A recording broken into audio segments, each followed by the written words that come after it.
Perfect. Hello and welcome to the Mastermind, Body, and Spirit Show. I'm your host, Matt Belair. Today's guest is a former consulting actuary to Fortune 100 companies. After he built the world's largest coaching business, becoming #1 on Google for life coaching. He believes the tough conversations we avoid are doorways to confidence, success, and even love in both work and life. He coaches high-performing entrepreneurs, executives, teams, and even prison inmates to amazing results and connection. Welcome to the show, David Wood. Thanks, mate. I just realized listening to that intro when you said the tough conversations we avoid are the doorways to all these good things. I think that's true. They are the doorways, but you got to move through those doorways by having the tough conversations. I want to make that clear. I don't want people to get the idea that avoiding tough conversations in and of itself is going to give you all the good stuff. It's having them that usually leads to the good stuff. Yeah, well, in looking at some of your work, that's a real big piece of it, right? Is the conversations, it's diving into those tough conversations, it's finding the gems.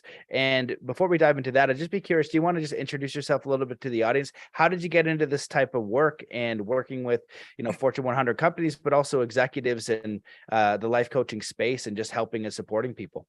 Yeah, sure. Well, I grew up in a country town in Australia, and I had a traumatic event when I was a kid. My little sister was killed, and I was there and witnessed it. And we didn't know back then about the kind of impact that can have. And what seemed to happen is I grew up very left-brained. So I shut down the emotional side, and I grew up left-brained. And, perhaps the silver lining is I got really good at schoolwork. I came top of my school. I got paid to go to university. I had a job waiting for me when I came out. And then I got a job transfer to Park Avenue in New York, and I'm coaching Sony Music and Ford and Exxon on their global pension plan arrangements and their risk strategies. But the downside of all that, even though I was good at business and numbers and systems and money, is I wasn't any good at the softer skills, as they were called. Hopefully, they're not calling them that anymore, but I wasn't very happy. And someone said, why don't you go and try this personal development program? And I went along, and I didn't want to do it because they all smiled way too much and they wore name tags. And I'm like, I do not trust these people. This is a cult. You can't think for yourself. That was the viewpoint I had. Thank God, though, they were ready for me, and they cracked my cynicism and they cracked my heart open. And I realized that I knew nothing about true vulnerability, emotional intelligence, intimacy, authenticity, integrity, which are all leadership skills. And so I decided to keep training with them. And then they trained me as a coach. So I like to say the first 25 years of my life were getting good at numbers and business and systems and money. And then the second half has been really diving in and sitting with gurus and traveling around the world and sitting with them and finding out what scares me and leaning into it. And one of the scariest things for human beings is expressing ourselves and sharing what's really inside. Like, I felt disappointed when you did that, or I feel very angry about that, or I have a desire to get that promotion. I think I deserve it. Like, these things are terrifying, even one-on-one, not to mention if it's going to be in front of a group. And I had great coaches, and they kept nudging me over and over and over again in the direction of expressing myself and having those conversations that were terrifying. And I got better and better at it. And I found my life got better and better. And so then having been coached, I was like, this is great. How do I do that for other people? So I went and got trained, and I found that I don't think I'll ever stop. I put puzzles together. I see the puzzle pieces of either a business or a life, and I'm like, aha, all right, well, 15 years ago, this worked for a client. You want to give that a shot. Boom, it works. So there's the long answer to how I got into coaching. And I don't think I'll ever stop doing that, even though now I have a second career in acting. I'm trying something new again. coaching and training and helping people to have their life be better. When I work out something that's good, I want to pass it on. Wow, well, I love that. You've been in the game for a long time, so I'd just be curious, like, what have you found? There's a lot of ways we can go. We talked before, like you're finding that right now. You're thinking about like how to push the edge. How do we find the edge? How do we not go too far? And as an extreme sports athlete and coach, that's really what we have to do, because every little step, there's a real danger in sport, but there's also a danger in life, whether you're going for entrepreneurship or you're trying something new. And I feel like it's this comfort zone where people lose themselves, right? Because it's not bad enough to change, but it's comfortable enough, and you can get like lethargic. And from your experience, when you're coaching someone, do you feel like they need to be ready to want to improve their life? Or have you found that you can help someone from like, hey, I have no idea what I want to do with my life or how to make money with this thing? Can you guide them through a process where they can get clear on where they'd like to go and build around that and learn how to make money in a business from it? Well, yes and yes. And I'll take those as two very separate questions. The first one, do people need to be ready? Yeah, to work with me, they do. If someone wants to lose weight, for example, but they don't want it enough, then they're going to be wasting their time with me. If they want a new business, but they're scared, okay, fine. No problem with that. But if they don't want it enough to put in the work and show up and stick around when things get hard, I can't really help them. So the people who come to me usually want something. Either for example, they might be sick of being so scattered. They're already pretty productive, but they know that they're scattered. They know they don't have focus, and they know that if they doubled or quadrupled their productivity, life would get a lot better. And they're actually ready to do something about it. Okay, now we can talk. But if it's just a good idea or something that interests you, I don't know how to help those people. I might say, hey, go and read a book. And if you get motivated enough, come back to me. So that's the first question. The second one, I think, was, is there a process I can guide people through? And the answer is yes. I don't have a cookie cutter system. So it's not like, here are my 20 steps to solve every single issue. I seem to be quite intuitive. People speak and then something comes up while they're speaking. And I'm like, okay, I got 3 different things that might help. Let's see which one resonates. But having dealt with so many business owners over and over again who want to double revenue while they want their life to be better, yeah, the first step of the process, and I mentioned this to you before we got started. I'm happy to give this away. It's an assessment I use on my site at focus.ceo that will ask you some probing questions about your life. That's the starting point. What do you want?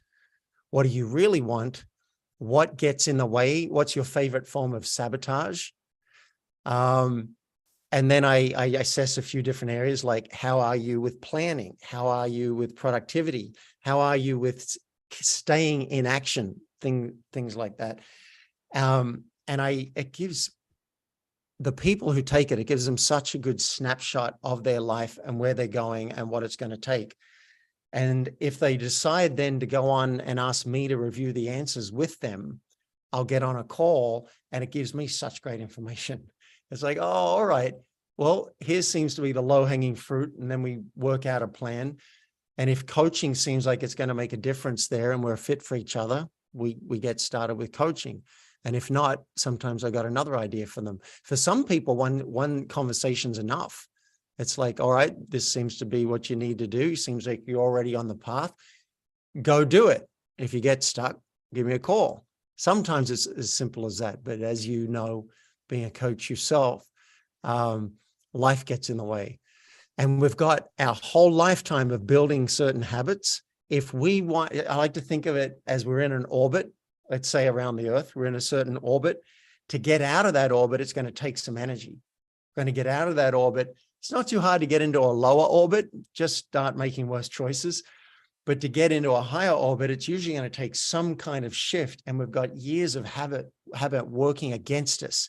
So it's rare that, I find it's rare that reading a book or listening to even a wonderful podcast is going to make a major life shift or business shift. that might get you inspired enough to go, oh, I can see another orbit for myself and I'm ready. And I think in my experience, it usually takes some kind of immersive program over time, not just a weekend, or working with someone one-on-one. Could be a therapist, could be a coach, could be a fitness trainer, whatever, to get lasting change.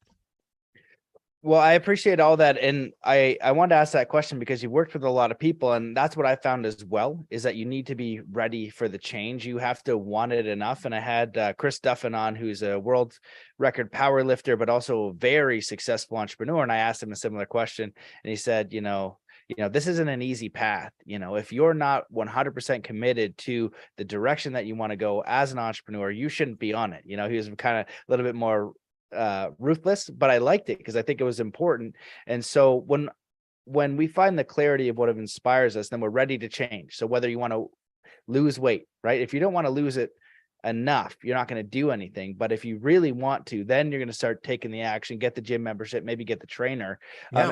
And I think the big thing about coaching, that what you spoke on, and I've seen that as well, it's the accountability, or setting up an accountability piece. So you have strategy, you have feedback, but with somebody who has an understanding of where you want to go. But the biggest thing is accountability, knowing that you've showed up each and every week, knowing that someone's going to keep you accountable. And that's the biggest thing for fitness, at least. The personal trainers, they're paying for it, so they've got to go to the gym.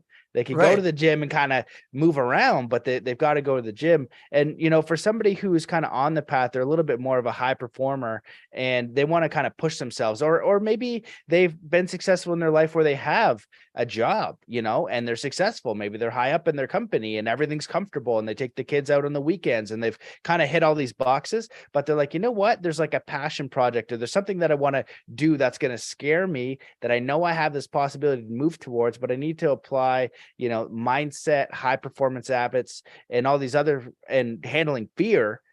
Have you seen some characteristics or some tools that can help that person to find the clarity and then move towards it? Because once you've got your little nest egg, right, we can always push a little further, so it's being grateful for what you have, but also listening to that inspired thought or action, being like, you know what, this is the thing that scares me, that I keep avoiding. What if I were to go full tilt at that, or even apply some of my effort to that?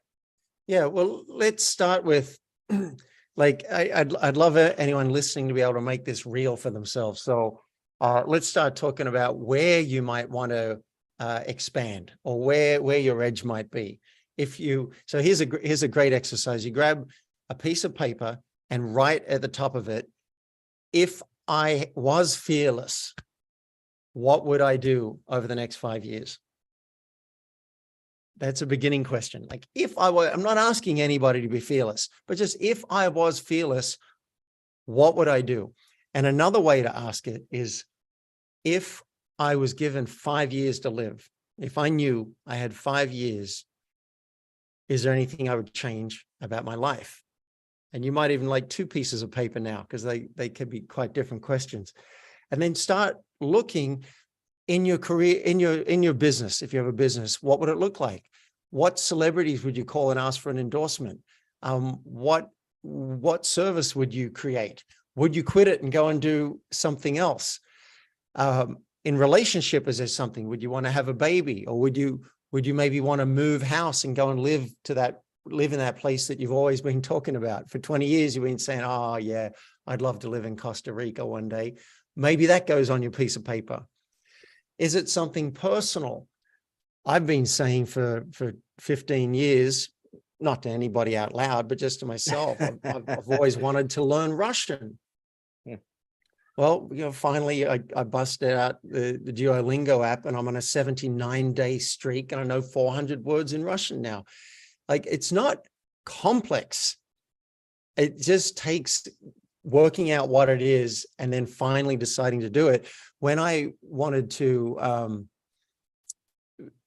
I've been dabbling with acting for years. I'd go and do some improv, or I'd do some stand-up comedy, or then I became a motivational speaker. And I sang guitar and sang and played guitar. I did all these performance things, but acting, I was like, I don't know if I could ever do it. And for 10 years, in the back of my mind, I thought, one day before I die, I'd like to get trained. and live the life of an actor for at least 1 year. Go and audition for everything, even if I get nothing. I just want to see what would happen. That goes down on your piece of paper. If you just write down, I've always wanted to, I'd write it down. It might be swim with dolphins. So we start by creating and painting a picture and just getting a sense of where it is. It might be you've always wanted to have 5 million in the bank, or whatever it is. Now, once you have that, I think your question was, how do we go towards it? Well, I think I want to use my life as an example right now. Oh no, maybe I'll start with a client example. I have a client who's a public speaker, and I understand quite good. But her block at the moment is she realized she wants to create content and put it out on the web, Instagram, whatever, so YouTube. And she's got a block. She doesn't like how she looks and she doesn't think it's good enough. And as we started getting into it, it was like, oh, she's worried it's not going to be right. And so one simple, I didn't say easy, but one simple thing for her was do a bad video. Just do a bad one and then see what you think, and then go and improve it and then put it out. And you can even say at the beginning, in fact, your first video can be about how you don't want to do a video because you're so scared. A friend of mine told me yesterday, and I thought this was genius. He went to Toastmasters, wanted to get good at public speaking. And his first speech was, let me introduce you to my fear of speaking. His name is Gary. And I was in awe. I'm like, that is genius. You've just worked out your block and you've put it up front and center instead of hiding it, so that people can know you around it. And he said people were inspired and it was really awesome and like done. So there are a couple of examples where she doesn't mean she's still not scared to do a video, but now she knows she can do a bad video, then she can do a better one, and then she can put it out saying at the front, I don't want to put this out because I feel like it's not perfect, and I'm going to do it anyway because I want to help you. He did a similar thing. And now every time he speaks, I said to him, you can still say that. You can say, hey, I'm a little nervous. Happens every time I get out on stage. That's fine. It'll go soon. Would you all take a deep breath with me? I find that helps. Everyone takes a breath together. Exhale. All right, thanks. Let's get into it. Boom. Doesn't have to be complicated. And then the example from my life, I didn't tell anyone about the acting because I didn't know if I was going to do it. And it wasn't like a clear dream, I'm definitely going to do it. But after 10 years, you got to start thinking, wait a minute, there might be something to this. And so finally I told somebody, and I'm living in Boulder, Colorado. And she said, oh, I did that. I moved to LA and I did the whole acting thing. I did not know that about her. And then a week later, she called and said, I'm going to audition for a play. Would you like to come with me and audition? And my first thought was, I was kind of hoping to take an acting class before I decided to do any acting. But the second thought was, this is the universe knocking. You have to say yes to this. And by the way, if your mind doesn't work like that, then change your mind, because you have to do that. That's someone going, come on. And it was for a local production of Dracula. And if anyone's watching the video right now, you might see the spoiler. I went and auditioned. I auditioned for 4 roles. And there was one I knew I could do in my sleep. 2 I knew I could do. 1 I hoped they would give me, even though I thought it'd be a huge stretch. That was The Mental Patient. And then Renfield. And then there was Dracula, and I auditioned for all 4 roles. And I thought Dracula was the only one I had no chance of because I had no idea how to play Dracula. Well, they offered me the lead. So my first audition, no, not my first. I'd done 2 maybe 20 years ago and then gave up. But my first audition for a professional paying gig, and I got it and got paid. And if you're seeing the background here, this was us performing in a national park. And you can see Dracula being threatened by Van Helsing with the cross. and it gets pretty nasty from there. Well, I love all those. You shared a lot of examples that are really helpful. One of them is, what would you do? The 5-year example. And one I did that was very similar is I get my clients to write out a bucket list. Write down everything you want to do before you die. A lot of people don't have a bucket list. It's really a great thing to write down, to think about, because even if you chip off one a year, in 10 years, you got 10 things that you really wanted to do. And a lot of the time, being a snowboarder and somebody who really likes to live in the outdoors, a lot of people want to be a professional athlete, and not everybody's going to make that. You got to be at the highest level. But say, what do you really want? And so they might want to work in the industry to be able to snowboard or ski or do their craft all the time, or make a life in that field. And I've seen a lot of different ways people do that, where the lifestyle is important. What is most important to you about being alive? What is success to you? Right. And then define that. Most people don't do that. So I think that those, when you're saying simple versus easy is very important too, because when we write down our fears, like one example I remember someone giving is this guy was really nervous to ask out this girl he liked, right? And so he goes to his therapist and he goes, like, I'm terrified of women. There's this girl that I like and I really want to ask her out, but I cannot make myself do it. He's like, how bad do you want to solve this problem? He goes, 100%. I'll do anything. Like, just tell me what to do. He goes, okay, go to the local mall and stand at the bottom of the escalator. And as women come through, ask each one out on a date. Everyone that comes down, you have to ask any single woman that is a single, ask him out on a date. So he goes to do this. And after the third woman, he's like, what the hell am I doing? And he goes and asks the woman that he loves on a date. So he or wants to be with anyway, who hopefully they fall in love and it's a romantic story like that. But the key there is like the taking action. What's the thing that scares you? And you also touched on that in your example that I want to bring up and give it back to you. But it's like, you had this idea of pushing yourself towards the acting. You've done all of these other things, but this is the thing that you want to grow into or is frightening you. And then you get a sign. And a lot of people get that opportunity, even a small way, and they don't take the action.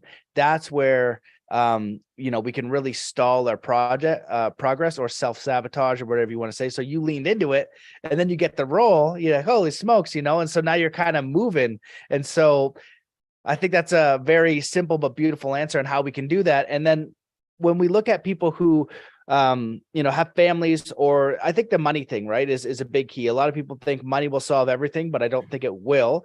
But that said, we do need some safety and security, right? And we look at high performance and, achieving what we want in this world or living up to our highest potential. When you're working with a high performer, somebody who is really excellent in what they do, are you noticing any kind of traits of success, how they operate in life and how their mindset works versus somebody who, not to say average, but they're more pessimistic and they don't really chase their dreams? I did a podcast a long time ago with Frank Ostaseski, and I have to get him back on. He wrote a book called The 5 Invitations, What Death Can Teach Us About Truly Living, something like that. The title might be a little bit off, but that's a scary thought, I think, in going through and being on your deathbed and thinking, I wasted this thing. I didn't really go for the thing that I would go for. If you think of your acting career or that thing in your 90s, you'd be like, what were you doing? What were you so afraid of? Why didn't you go for that at the time? I feel like you might have a regret. So how do we move into that living fully and fearlessly? Yeah, I want everyone listening to have this conversation now versus on their deathbed. You don't want to have a life, a near-death experience to have to wake up. So it's not that complicated. If I had 5 years to live, how would I live? What would I change? And if there are some things that you would change, then you might want to do that, because seriously, you might only have 5 years. This is insurance. You don't want to just bet on 30 years because you may not have that. What if you have 5? How am I going to change living now just in case?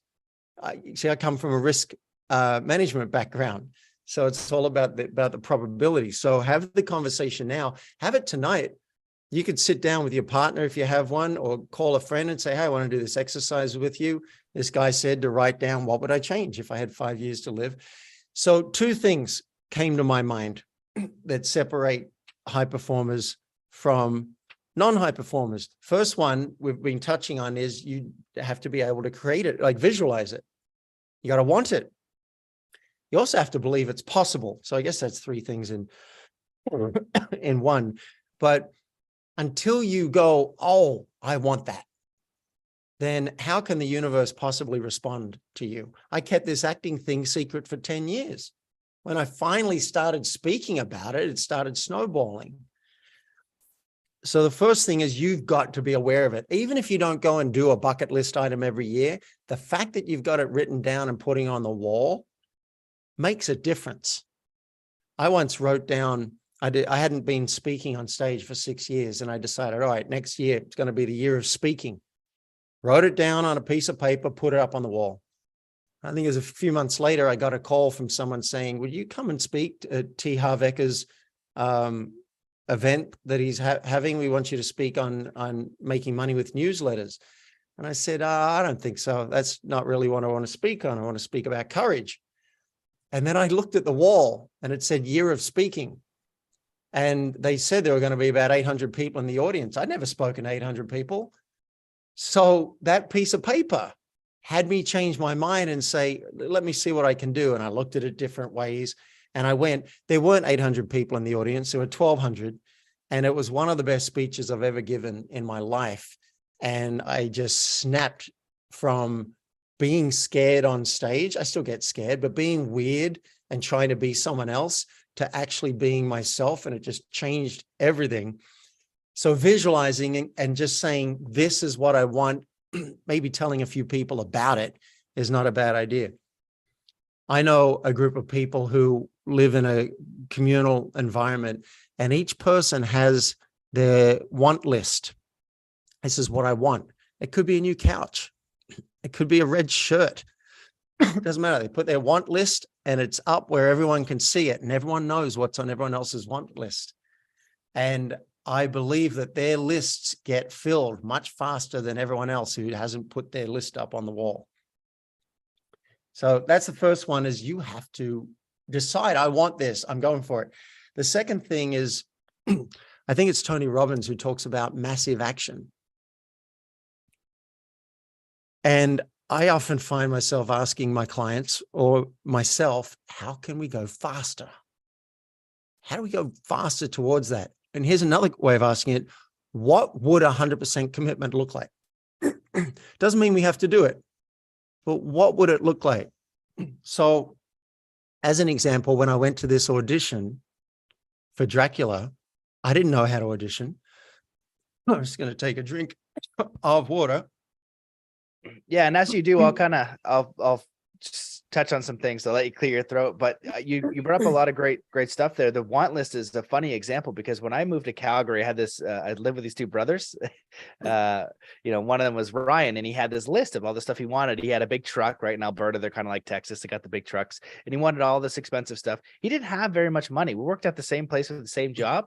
He would get like these expensive things for his truck and all this. Then he went into debt and then figured it out. Then got out of debt, then got like a better job, and then had another house. I was like, oh my God, like this whole list of expensive stuff he would constantly check off. And I would just think, how are you doing this? Then my friend Corey would kind of update me on like his life, and he would always figure out, even if he like got into more debt, as he would continue his want list and how he progressed, he would find a solution to each of the things that came up. And this isn't to say to be irresponsible with your money. This guy was able to manifest all it, because truck stuff is expensive and we were just young people at the time. But the fact that he was constantly checking off this list, and I observed that in real time as a young person with no extra dough. He was constantly getting like a $3,000 truck part. His truck would explode. He'd get another one. I was like, it's incredible. It was incredible to watch. Yeah, you gotta want it and allow yourself to want it. I keep wanting to bring this back to a business context, because I coach a lot of business owners. Maybe there's a talk show you'd like to be on. I know when I was launching my first book, I wanted Richard Branson to write the foreword. That's a pretty big ask, given I had no connection to Richard Branson. I also wanted Steve Wynn from Wynn Hotels and Jack Canfield from Chicken Soup to write the foreword. So I wanted it, and I told people I wanted it. And then we'll get into this next bit, which is massive action. I took action on it.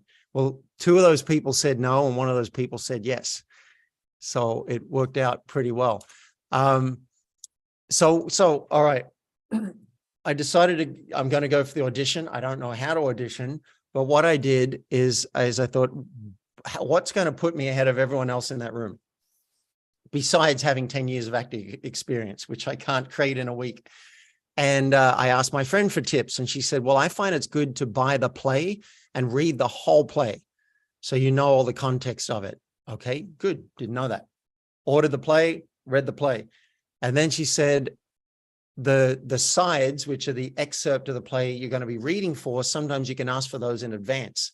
So I asked for those, and I got those in advance. All right, so I read those, and then I memorized those. No one else in that room that I saw had memorized the sides. So I did still look down occasionally, but I didn't have to look down all the time. I could actually just be there in the room. And then I had my friend come over, and we would rehearse the scenes. Each one that I wanted to read for, we would practice it and rehearse it. And then I went and learned how to do a German accent on Google, how to do a German accent. I practiced that. So I do that for Van Helsing. Put all that together. Oh, and then I hired a coach. Like, I don't really know how to audition. Hired a coach. We did an hour. He went through all 4 roles. He gave me some good tips on Dracula, went in and got it. Now, I could have done 10 times more than that.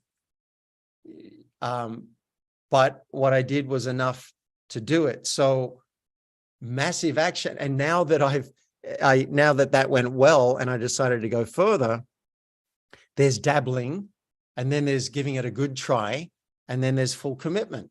So I dabbled for a while. I went and did some student short films for free, got some stuff for my show reel. Then I started getting paid for a couple, got my first couple of commercials. It's still kind of dabbling, but I'm putting some effort, and I went and got a class. All right, that's good. That's a serious hobby. And then finally I moved to Los Angeles, because if you're really going to go for it, where are you going to be in the world? Los Angeles. So I sold everything, and this didn't come overnight, right? So I'm not saying tomorrow you've got to sell everything you've got and devote it all to this one goal. But as you keep moving forward, you can start seeing, oh, wait a minute, I could ramp it up here. I could ramp it up here. So I sold everything I had, drove across country in a car with my dog, went to the best acting school that I knew of, and started training with them, and kept on asking, how do you get a manager? How do you get an agent? And then did the things that people told me to do. Well, where are we? It's February. 2 months ago, I got an agent, so I'm now represented. And 3 weeks ago, I got a manager, so now I'm under management. And then I still know there's more levels. There's always more levels above where we are in terms of how we can play full out. I just did an intensive class, and they said, you need to rehearse for 3 hours every day. As an actor, you have to rehearse on something. You have to be working with people and getting coached and whatever, and training every day if you want to get really good at this. No one had ever said that. So now that's the next level. And given that I have about 5 to 10 auditions every day that I need to work on anyway, this is a beautiful structure to support me. I'm going to set like 10 a.m. to 1 p.m. Let's say 6 days a week, which will probably mean I get 1 pass, so it'll be 5. That's 15 hours of training and rehearsal every day. My auditions are going to be better. I'm going to build my community, and I'm going to build and hone my skill as an actor. So that's next level that I hadn't even seen. So the law of massive action applies if there's something you really want. And I'm going to throw it out to every listener. For the one thing that you really want to make happen this year, what would it look like if you doubled your commitment? What if you were playing full out? What would that look like? The kinds of things that your competition is not doing, what would it look like? You don't have to do all those things, but let's at least picture it. And then you might say, you know what? Do I want this enough that I'm willing to go and do that? I mean, 3 hours a day of in-person rehearsals, that's not for the faint of heart, because we've got lives. You know, we've got things, going to the gym every day for 90 minutes, if fitness is your goal, not eating refined sugar, maybe carbohydrates, maybe grains at all, if health is your goal. These things are not for the faint of heart. They're not easy to do. You've got to want it. And then the discipline part, that's the one thing I cannot do for my clients. And for all you listeners, I can't give you that. There's only one person that can say, I will do this and stick to it. I can lead you there.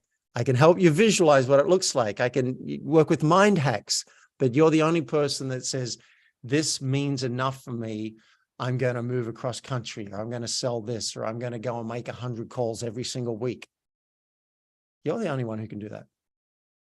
Well, I love your personal example because it draws out so many things that, like, again, the process is not complicated. It's simple, but you need to take that action. And the idea of dabbling versus trying versus full commitment is huge. And it reminds me of Carol Dweck's book, Growth Mindset, where she just talks about 100% effort. And you can look at how much effort are you putting towards this? So we can all find time to do the things we really care about. You know, you've got the weekends, you've got night, and then if you remove all the excuses, you can move towards what you're most passionate about. Even if you work a 9-to-5 job, there is time to do that. One example I gave to my buddies who worked a full-time job, and we had brainstormed, we did some coaching. He didn't know I was coaching at the time, but I was going through the process as just coaching him, and we came up with a couple of really inspired ideas for him that I know would work. They would 100% work. And I was like, yo, you drive an hour to work both ways every day.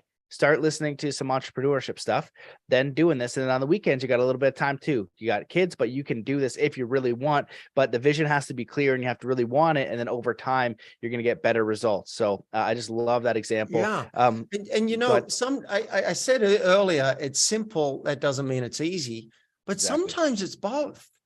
Sometimes it's both. Like learning a language today, I go down and I let my dog out to pee, and I usually feel like I'm too busy to do a lesson on Duolingo, but my commitment, because I want my streak to keep going, I want a 79-day streak. My commitment is that lesson has to happen then, because it may not happen later in the day. And then, 3-4 months later, speaking basic Russian. That's not even hard. It's just 10 minutes a day. So some of these things, and the other thing I want to say about this is I'm not saying to anybody, you should do this. I don't want you to think, I don't want you to get the idea like, oh, if I don't operate at that level, then I'm not a good human being, or I'm not living my life. No, this may not be your path. I'm just saying, if there's something that you really want and it's not happening and you're not playing full out, then now you know why. Now you know why it's not happening. And so maybe for you, you might decide, all right, this year, I'm going to step into a higher gear. I'm going to crank it out and I'm going to feel good about myself, whether I get it or not. That could be a self-expression for you. But if you love the way your life is and you don't want to change it, great. You don't have to be a rah-rah person. You don't have to get up at 5 a.m. and go and do a marathon. You don't have to do any of that.